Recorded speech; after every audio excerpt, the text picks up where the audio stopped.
Colby, finally the fight week you've been waiting such a long time for, man. I know you wanted this fight much sooner than it happened, but as we talked about earlier this year, you're waiting for New York, Madison Square Garden. Does this feel like the right time for all this to finally happen? Yeah, I think it's the perfect time. This first fight was supposed to be in Madison Square Garden, so better late than never. Now we get to do the rematch here. It makes it that much bigger and that much more special. So I'm just so excited for Saturday night and got so many surprises in store. Yeah, can you give us any hints of what those might look like? Oh, come on, man. I'm the king of spoilers, but I can't be giving no spoilers out. You watch the beginning of a movie, you don't get to see the end. You got to pay attention. You got to watch the movie to see the ending. Unless we follow you on Twitter, then we might find out first. You might follow me on Twitter, but I can't promise or make any guarantees. What's the feeling towards Kamaru coming into this week? I know there's been a lot of heat going into the first fight, but there's been a little less media and stuff like that going into this one. So can you just kind of vocalize what you feel about him right now? Yeah, I go to bed every single night with revenge on my mind, and I realize that revenge is a dish best served cold, and I'm going to serve that revenge dish to Marty on Saturday night, and I got some really bad intentions for him. He's not going to want to come back for round 3 after I'm done with him Saturday night. What do you think is the biggest difference within you since the first fight? I know you probably, maybe there's not even that many holes to poke in from your perspective from the first fight because you feel like you were wrong by the tactics and the referee and stuff, but what do you feel you need to change for this rematch? First thing that I changed, the biggest thing is the people around me, the team that I have around me now. Daniel Valverde, my jiu-jitsu coach, my striking coach, Cesar Carnero, and my strength and conditioning coach, Jonathan Lopez, and my other coach, Charlie Weiss. I just have a newfound energy around me. People that actually genuinely care about me and they want to see me win. They're not just showing up to get paychecks and just work to throw me out there into the fire. They actually have been developing my skills, and we've been growing as a fighter every single day. And you're going to see new wrinkles in my game. We've updated the software. I'm going to control alt delete Marty on Saturday night. And with that in mind, and you kind of look back at the first fight, do you see things that maybe, whether it was through tactics in your training camp or advice you got in the fight itself, that weren't the right things that now you can see with these people has changed dramatically?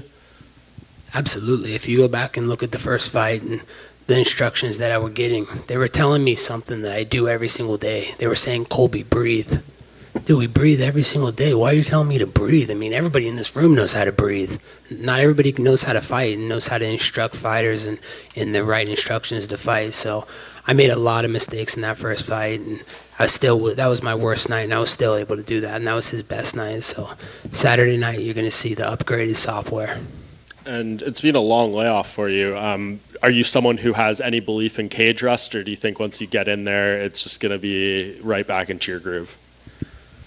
I work hard every single day in silence, and I let success make the noise. And, people that believe in ring rust are the people that are mentally weak. If you believe that there's ring rust, then it's probably going to happen. I don't believe in that. I've been making so many strides with my new gym, with my new coaches, Daniel, Cesar, Jonathan, Charlie. We've developed a new game plan, a new strategy, and we're going to show you guys Saturday night. I can't tell you, I am the king of spoilers, but I can't give you any secrets. And last one from me. You mentioned you're going to control alt delete him. He's not going to want a part 3. So what does the Colby Covington title reign look like if you got this done? Is it Leon Edwards? Is it the new guy on the block, Khamzat Chimaev? What are you looking forward to in terms of your title reign? Khamzat Chimaev, he's got to do a lot more work than get 3 fights in the UFC. You guys hype these guys up real quick, but let's not forget that he was put down by the common cold. He was ready to retire off the common cold. That's a 99.9% survival rate to beat the common cold, and Khamzat Chimaev was ready to give it up and retire. So, he doesn't want to fight me. He's got a way less chance than 99.9% chance against me. So who do you think it will be? As the people's champion, I do what the people want and what the UFC wants. Whoever the biggest fight is, that's the fight I want, But, I'll leave that hands in the people and the UFC who they want me to fight next. Colby, I'm not sure that's the proper pronunciation of Chimaev's first name. We'll just throw that out there. But I want to ask you, what did your new coaches say? I'm sure you guys sat down and watched the first fight, right? And they weren't involved. What were their immediate observations that they saw that they knew they could make a difference with you? What's the proper way to say his name, then? It's not Cumshot? I don't think so. Is Some of those are a little tricky, I know, but I think it's Hamzat, I believe. Oh, tomato. Fair enough. Whatever. So what were the observations when you? I mean, you guys probably sat down and watched the fight, right? What did they see in that? We just saw a lot of mistakes that I made. We saw, how I was fighting emotional. I threw my game plan out the window. I just wanted to put a good show for the fans, and I didn't stick to what got me to the dance. And that's pace, pressure, wrestling, and just an all-rounded mixed martial arts game. So we've dissected every second of it, every millisecond of it, and we see a lot of the tendencies and patterns that he has in his game, and we just know we're going to expose him Saturday night. So God bless, Cesar Carnero and Daniel Valverde, Charlie Weiss, and Jonathan Lopez. We had a great game plan, and we're ready to go. Colby, right here. You've changed camps, but Kamaru's also changed camps. In his last 2 fights, he's actually put his opponents away after you've called him Marty Snoozman for so long. So have you seen any changes in his game at all, and are you expecting a completely different fight from him as well? Marty Fake Newsman, he's been fighting lightweights. He hasn't fought a welterweight like me. He's been fighting a guy that was a journeyman that had all the hype that the media put lightning on a bottle on this guy. I'm talking about Street Judas Masvidal. The guy's got double-digit losses, almost 20 losses on his record. You talk about hype. That makes you the best pound-for-pound fighter by knocking out a guy like that. Dude, I was knocking that guy out for the last 15 years. I beat him up, knock him out in my living room for free every single night when we lived together. There's no impressive or honor in doing that. And the other guy he beat, Dilbert, that guy is a lightweight. Like, the guy was getting knocked out by a hooker. Like, what's so honorable about that? What makes him pound for pound? I'm going to expose him Saturday night. And, Marty Juiceman is not going to have nowhere to run or hide. Colby, one of the big stories coming into this fight, I think, is that Kamaru's striking is the aspect of his game that's particularly evolved. Do you agree with that assessment, or do you think he remains the same as when you fought him? He remains exactly the same. He's able to take these guys down, get them tired, they drop their hands, and he lands a big shot. Nothing impressive. He can't take me down. Saturday night I'll show that, there's just different levels to this game. I'm going to make him fight and put him in situations that no one else could put him in before, and it's going to be a completely different matchup. I saw an interview he did yesterday where he had expressed an interest in boxing Canelo Alvarez. Do you think that might be a sign that he's overlooking you? Just more fake news and easier landing for him. He just wants a way out for after I beat him up on Saturday night for him to say, oh, he wasn't focused. Oh, I was, it just gives him an exit plan, like, oh, I was focused on Canelo. Oh, I was focused on going up a weight. I wasn't focused on Colby. Let me, be begging the UFC for a rematch. Dana has made his thoughts about this, your first fight with Kamaru, well known that he loved that fight, thought it was one of the best of all time. Do you think there's a chance then, if you beat Kamaru on Saturday, that they'll want you to do a trilogy fight right away?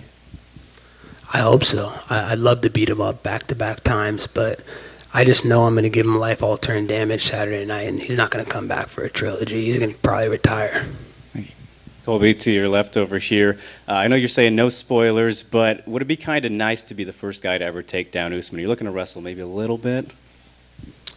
I can't dive too much into my game plan and what I want to do, but yeah, there'd be a nice little feather in a cap. Take that stat from him. I know I can do it. I'm the guy to do it. He's Division II scrub. I was a Division I All-Star, and so there's levels to the wrestling game, and there's a reason he didn't try and shoot on me in the first fight. So you'll definitely see a more well-rounded mixed martial arts skill set this fight from me. And not to overlook him or anything, but do you have aspirations of maybe being a double champ, whether it's to drop to lightweight or middleweight after you get the welterweight title? Absolutely. I see both weight classes is very open for me. The guy at middleweight can't wrestle. He got taken down by a guy that's never wrestled in his life. And in the lower weight class, that guy's a scrub too. So I'd love to get my hands on Louisiana Swamp Trash, Dustin Soria. He talked all that shit to the media, said it's on site with me. So guess what, Dustin? You name the site. Let's do it. Bring that little Jezebel of a wife and that little prop you call as a kid. And last thing for me, on this event, we also have Rose and Whaley too. And in the lead up to that first fight, there was kind of some controversy with comments Rose made. Don't know if you saw those, but if you did, do you think that they were crossing the line as somebody, rather outspoken yourself? I can't say that I saw it. I don't really pay attention to anything other than what's on my plate ahead of me. I got to focus on the business that I got Saturday night, and that's getting revenge. I wake up every single morning with that revenge and vengeance on my mind, and just have nothing else in my head but getting that revenge. Hey, Chaos, right here. You're having quite the day on the microphone, if I may say so. But I have a question for Colby. Do you ever miss those days where you didn't have to always publicly turn it up to an 11?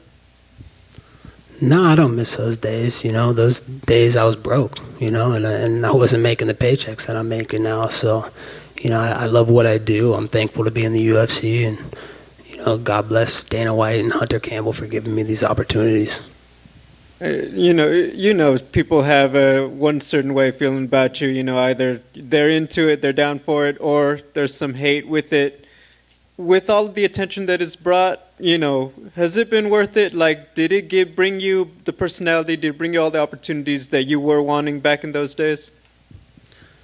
The biggest thing is the UFC stands for the Ultimate Fighting Championships. This is not the Ultimate Feelings Championship.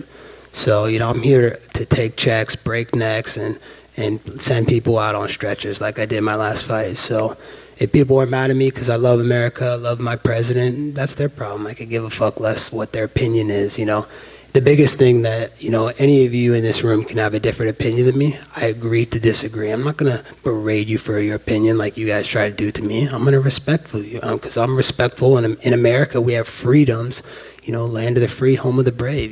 We have constitutional rights. You got freedom of speech. And I'm not going to be mad at you for whatever you believe in. My final one. You have, I believe, a nickname for just about every contender in the welterweight division. Is there a particular favorite one that you came up with that you're like, ooh, that was a good one that I came up with? Yeah, I think Marty Juiceman, the CEO of EPO, it fits him pretty good. He's a 35-year-old middle-aged man, and he looks like he has a chemical imbalance. The guy's got acne all over his face, all over his shoulders and back. Why is that? Are you going through puberty at 35? I thought men did that at like 16 or 17. Thank you. Weird. Colby, you have these NYPD and FDNY hats in front of you. Obviously, you put them there. What do they mean to you? Why did you decide to do that? It means everything to me. That's who I'm fighting for this Saturday night. Law enforcement and all first responders around the world, not just NYPD and not just FDNY.